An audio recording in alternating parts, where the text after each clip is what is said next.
Pemirsa, beberapa minggu terakhir El Nino jadi bahan obrolan di mana-mana. Ada yang bilang air sudah krisis, ada yang mengatakan ini akan jadi tahun penuh kemarau. 29 Juni 2026 di kantor Kementerian Dalam Negeri, Menteri Dalam Negeri Tito Karnavian memimpin rapat koordinasi pengendalian inflasi daerah yang sekaligus menjadi sosialisasi kesiapsiagaan menghadapi dampak El Nino. Kenapa ini penting? Karena forum ini menempatkan El Nino bukan lagi sebagai soal cuaca, tapi soal ekonomi dan ketahanan daerah. Kita langsung simak slide berikut ini. Ini adalah pernyataan dari Menteri Dalam Negeri. Saya minta seluruh kepala daerah segera menggelar rapat koordinasi bersama BPBD, Dinas Pertanian, Dinas Pengairan, dan perangkat daerah guna memperkuat kesiapsiagaan berdasarkan data yang telah disampaikan BMKG, BNPB, Kementan, serta Kementerian PU. Ya, forum 29 Juni ini bukan sekedar presentasi data. Ini adalah kalimat yang disampaikan oleh Menteri Dalam Negeri sebagai sebuah instruksi. Dan pemirsa, ia juga meminta para gubernur mengkoordinasikan langkah itu bersama bupati dan wali kota agar mitigasi berjalan terpadu sesuai dengan kondisi masing-masing daerah. Menurutnya, El Nino ini berdampak dua. Satu adalah dampak kemungkinan kebakaran hutan dan lahan. Yang kedua adalah kekurangan air. Sebelum kebijakan itu turun ke lapangan, kita harus pastikan dulu, nggak ada kebijakan yang disusun berdasarkan klaim yang keliru. Itu sebabnya slide berikutnya mulai dari klaim versus fakta.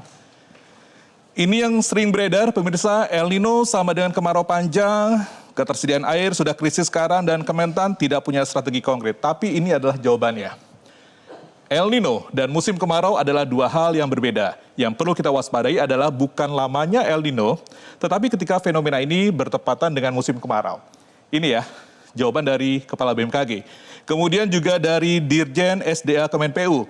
Saat ini ketersediaan air secara nasional sangat berlimpah. Di Jawa, Juli 2026 rasio ketersediaan lebih dari 5 kali lipat kebutuhan.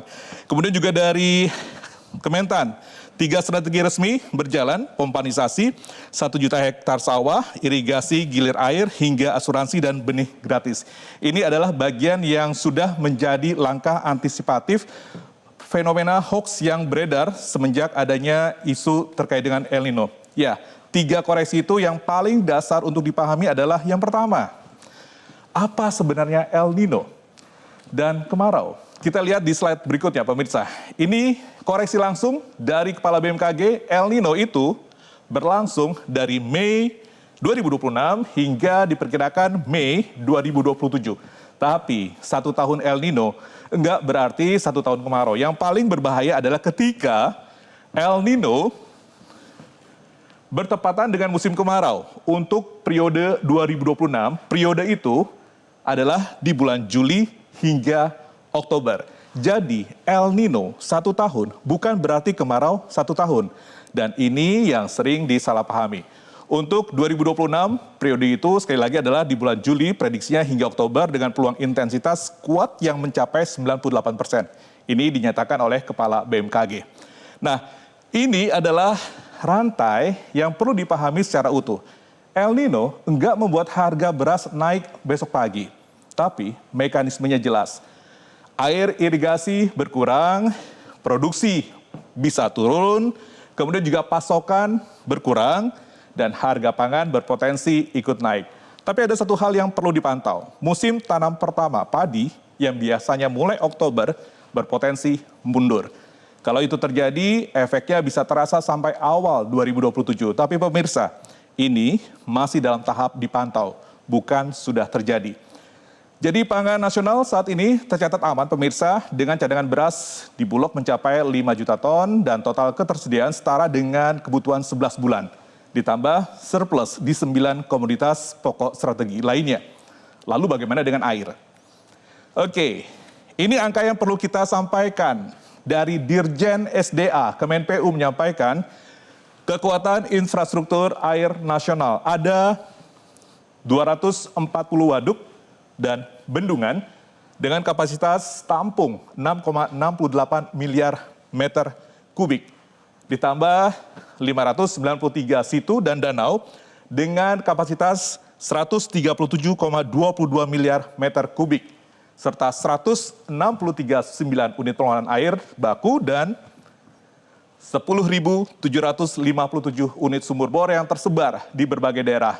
Sebagai gambaran tambahan, untuk Pulau Jawa, kebutuhan irigasi bulan Juli 599,28 juta meter kubik, sedangkan yang tersedia 3,27 miliar meter kubik, lebih dari 5 kali kebutuhan. Di Agustus masih hampir 5 kali kebutuhan. Kalau cadangan air masih kuat, pertanyaan berikutnya adalah apa strategi pertanian? Baik, ini bagian yang paling penting dari paparan Kementan. 3 strategi, bukan hanya nama. Masing-masing punya komponen yang bisa diverifikasi. Antisipasi, ada pompa untuk 1 juta hektar sawah.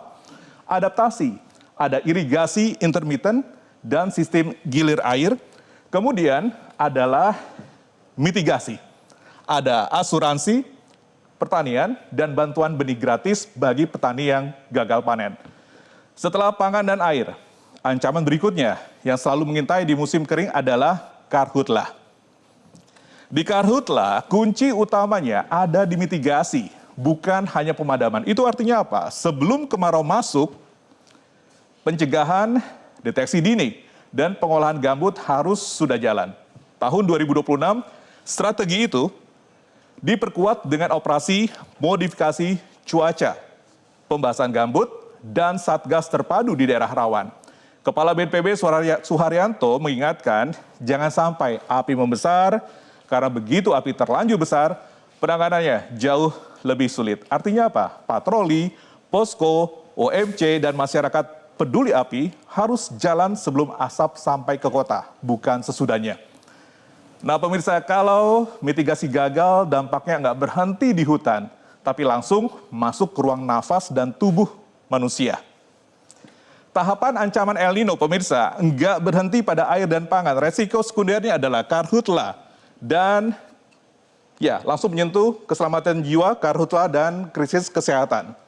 Saat curah hujan di bawah normal berlanjut, asap karhutlah meningkatkan resiko ISPA. Di waktu yang sama, suhu tinggi berkepanjangan meningkatkan resiko heat stroke.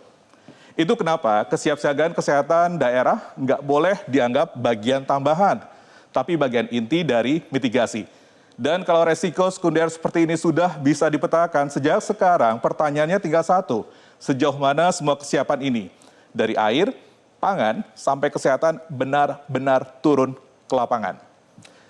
Dari semua yang sudah kita lihat, satu hal yang paling penting adalah ini bukan sekedar kumpulan data. Kepala BMKG, Teguh Faisal Fatani menyebutnya sendiri bahwa kami tidak hanya bekerja secara kuratif saat api sudah menyala, tapi memperkuat aspek preventif melalui integrasi data untuk memprediksi titik rawan. Dan prinsip itu yang seharusnya berlaku untuk semua, bukan hanya karhutlah, tapi air, pangan, dan kesehatan juga. Demikian fact check hari ini.